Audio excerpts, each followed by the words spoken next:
Menopause వచ్చిన తర్వాత చాలా వరకు ఆడవాళ్ళల్లో డిపెండెన్సీ అనేది పెరుగుతుంది. అంటే వాళ్ళ పనులు వాళ్ళు చేసుకోలేకపోవడం, కొన్నిసార్లు నడవడానికి కూడా కష్టంగా ఉండడం, అండ్ బ్యాలెన్స్ అనేది ఆగకుండా అయిపోయి పడిపోవడం, బోన్స్ ఫ్రాక్చర్స్ అవ్వడం. సో ఇలాంటివి అసలు ఎందుకు జరుగుతాయి? ఈ కండిషన్ ని అంటే మజిల్ లాస్ అయ్యే కండిషన్ ని సార్కోపీనియా అని అంటారు. So as we age like around 30 years లో సార్కోపీనియా అనేది స్టార్ట్ అవుతుంది.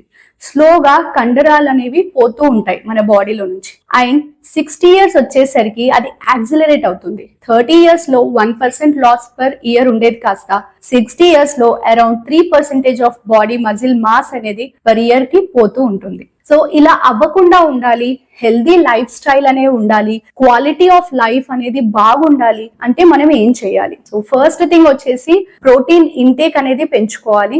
అండ్ ప్రోటీన్ అంటే 1 gram per kg of protein సరిపోతుంది, దానికంటే ఎక్కువ అవసరం లేదు. సెకండ్ థింగ్, ఫిజికల్ ఇన్యాక్టివిటీ ఉండకుండా చూసుకోవాలి. అంటే like strength training exercises and aerobic exercises and weekly once at least simple walking and swimming లాంటివి చేస్తూ ఉండాలి. సో దీని వలన మజిల్ మాస్ అనేది పోకుండా ఉండి స్ట్రాంగ్ గా అవుతారు, ఇండిపెండెంట్ గా ఉండగలుగుతారు, వర్క్స్ చేసుకోగలుగుతారు, క్వాలిటీ ఆఫ్ లైఫ్ అనేది పెరుగుతుంది.